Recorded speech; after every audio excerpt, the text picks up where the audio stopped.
Dear students आज हमने question number 2 को डिस्कस करना है, इसकी क्वेश्चन नंबर 3 को। तो क्वेश्चन नंबर 2 का part number 1, find the norm of the we.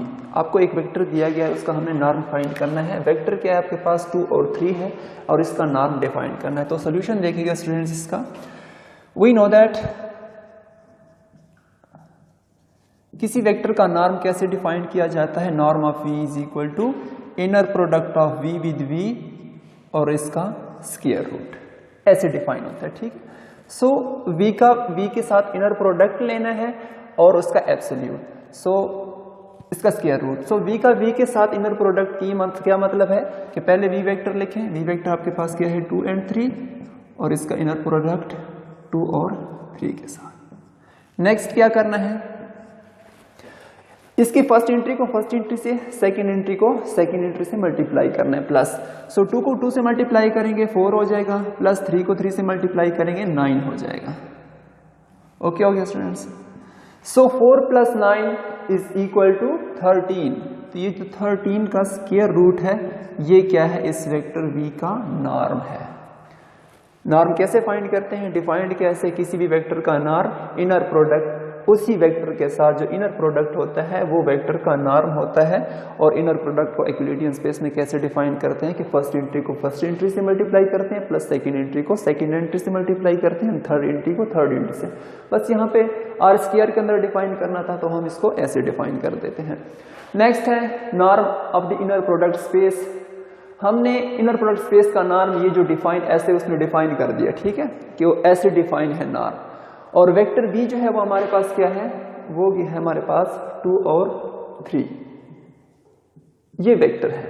हमने इसका इनर प्रोडक्ट स्पेस डिफाइन करना है। सो पहले इनर प्रोडक्ट लें v का v के साथ, ठीक है, पहले v का v के साथ इनर प्रोडक्ट लें। जब v की v के साथ मैपिंग करेंगे तो ये हो जाएगा v1 माइनस का 2 v1 v2 माइनस का 2 v2 v1 प्लस 5 v2 का स्क्वायर।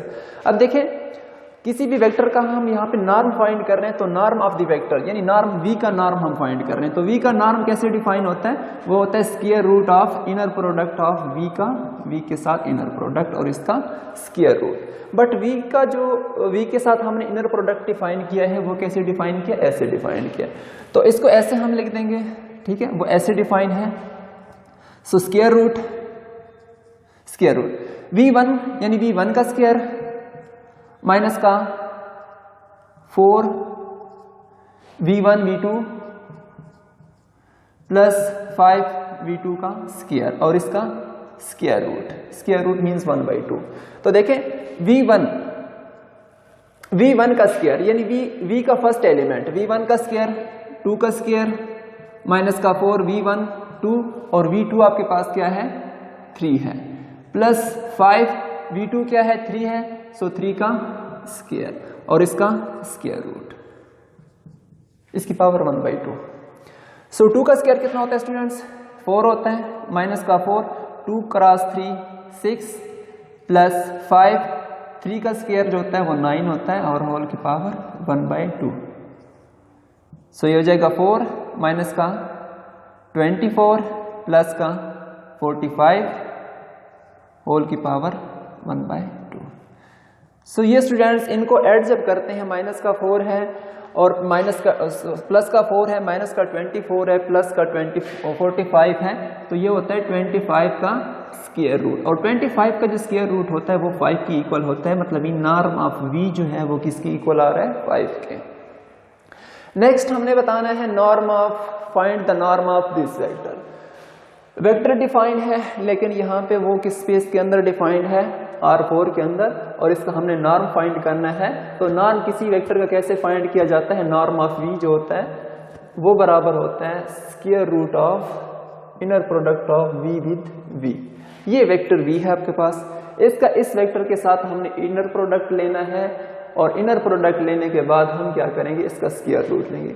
सो पहले हम v का norm is equal to square root inner product of v with v, ठीक है, inner product of v with v यानी इसके सारे एलिमेंट का इनर प्रोडक्ट उसके सारे एलिमेंट के साथ 1/2 माइनस का 1/4, 1/3, 1/6 का इनर प्रोडक्ट जो होता है 1/2 के साथ, माइनस का 1/4 के साथ, 1/3 के साथ और 1/6 के साथ, और इसका स्क्वायर रूट, इसकी पावर 1/2। स्क्वायर रूट को हम इसकी पावर 1/2 लिख सकते हैं, ठीक है। सो कह करना है कि 1/2 को जब 1/2 से मल्टीप्लाई करेंगे तो 1/4 आ जाएगा, प्लस माइनस का 1/4 को माइनस के 1/4 से मल्टीप्लाई करेंगे तो 1/16 आएगा, प्लस 1/3 को जब 1/3 से मल्टीप्लाई करेंगे तो 1/9 आ जाएगा, प्लस 1/6 को 1/6 से मल्टीप्लाई करेंगे 36 आ जाएगा, होल की पावर 1/2। अब इनका सबका क्या लेना है स्टूडेंट्स? एलसीएम लेना है। तो सबका जब हम एलसीएम लेते हैं, एलसीएम सबका कितना आएगा? इन सबका एलसीएम लें और एलसीएम लेने के बाद इनको ऐड करें, ठीक है, या सबको हम ऐड करते हैं। तो देखिए सबका जब हम एलसीएम लेते हैं तो सबका एलसीएम कितना आता है? 144 एलसीएम लें, ठीक है, 144 एलसीएम आता है इस सबका, 144 एलसीएम आएगा। एलसीएम आने के बाद 144 के इन सबको जब ऐड करते हैं तो ऐड करने के बाद ये 40 एलसीएम लिया और सारा प्रोसेस करने के बाद ये 65 ओवर होल का स्क्वायर रूट आता है।